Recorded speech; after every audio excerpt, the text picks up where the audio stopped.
Kuala Kuang, namanya Bob Al-Quluqam. Balik. Bob kata, saya baru habis belajar di Baitul Diak, saya mau mengajar Al-Quran di sini. Contoh Bob cakap. Bob buka kelas. Buka kelas, mari seorang belajar. Dia tak boleh mari 1000 tu. Mesti sikit-sikit dulu. Faham tak?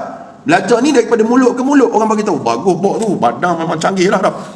Suara pun sedap macam Ustaz Zui, dia kata.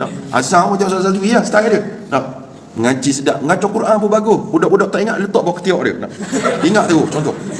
Maka dia mengajar alif, daripada huruf alif, ataupun kalau baca Iqra bunyi a, ba, ta. Ngajar daripada orang tak reti baca Quran sampai reti baca Quran. Kemudian Bob pun mati. Lepas nikah lah, lepas ada anak-anak semua dah tua lah mati. Bukan sekarang lah. Bob pun mati. Dia kata, anak nak mati dah ni. Dia khabar kat anak murid dia, Tok Guru nak mati dah ni. Tok Guru rasa tak lama dah ni, mungkin dalam sehari dua lagi Tok Guru akan matilah. Sebab dia wali Allah lah, contoh. Amin. Dia wali Allah. Anak murid ramah ni, semua yang belajar Quran dengan dia. Bob pun mati. Bila Bob mati, anak murid dia yang baca Quran, walaupun anak murid tu tak niat baca Quran untuk Bob, tapi sebab dia boleh baca Quran tu sebab siapa? Sebab Bob, Tuan Guru Bob yang belajar. Maka pahala dapat. Bob dalam kubur senang. Senang. Gembira Bob dalam kubur. Tengok TV, tengok Astro macam-macam nanti. Sebab kubur ni boleh jadi raudatan, menjadi taman daripada taman-taman syurga. Awak tengok istana, canggih tak istana? Hebat tak? Hebat. Taman dia hebat tak? Kenapa taman dia hebat? Kenapa taman istana tu hebat? Sebab dalam istana mestilah kena hebat. Mana boleh istana hebat, taman macam padang pasir? Tak ada. Mesti hebat juga. Kalau apa ada yang ada dalam istana, dekat taman pun hampir-hampir ada. Faham tak? Bawa senang dalam kubur, relax tak? Gembira sungguh tak? Tak ada masalah. Sebab apa? Ilmu yang bermanfaat yang diberikan kepada anak murid dia. Semualah, tak kira bukan bawa seorang sebagai contoh je nama dia. Kamu ngajar Quran, kamu ngajar fardu ain, ataupun kamu ngajar ilmu duniawi. Ilmu apa? Baiki mesin basuh.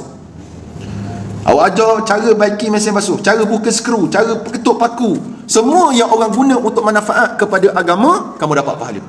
Walaupun dia tak niat, dia mungkin dia tak ingat ada kamu, tapi dia tak baca Quran. Contoh ustaz belajar Quran. Ustaz belajar Quran mula-mula dengan Pak Long Aziz nama dia, ataupun ustaz panggil Cikgu Aziz. Kami panggil Ayah Long. Ustaz belajar juga dengan ayah dia, orang panggil Tok Ki. Ustaz belajar juga dengan isteri dia, Ustazah Aminah, orang panggil Cikgu Nah. Ustaz belajar juga dengan Ustaz Abdul Rahman. Ustaz belajar dengan Ustaz Ilyas. Ustaz belajar dengan Pak Cik Noh. Ustaz belajar dengan Pak Ya. Ustaz belajar juga dengan Ustaz Ilyas. Ustaz belajar juga dengan Abang Ilyas. Ramah. Bila ramah ni maksudnya apa? Hebat ke ustaz? Tak. Maknanya setiap guru ustaz ni, bila mana ustaz baca Quran, Bismillahirrahmanirrahim, ba satu huruf dapat 10. Baca campur jumpa, contoh 23. 230 pahala yang ustaz baca, dia dapat juga 230 pahala. Faham ke tak faham ni? Faham tak? Macam kamu tegur kamu baca salah. Dia baca salah. Contoh baca Fatihah, Siratal Labi dia baca. Salah ni Amang, salah bukan Siratal Labi, Siratal Ladhi. Amang pun sebut Siratal Labi. Apa tak muka sekali. Siratal Ladhi contoh. Siapa yang ajar dia? Aini ajar. Aini kecil tak apa gitu. Ni anak ustaz tadi baca Siratal Labi. Baca Siratal Ladhi. Aman baca sepanjang hidup dia. Kebetulan Aman pula jadi ustaz juga, ngajar sekolah. Anak murid Aman ada juga anak murid macam dia, Siratal Labi. Salah ni, bukan Siratal Labi, Siratal Ladhi. Dia mengajar anak murid dia.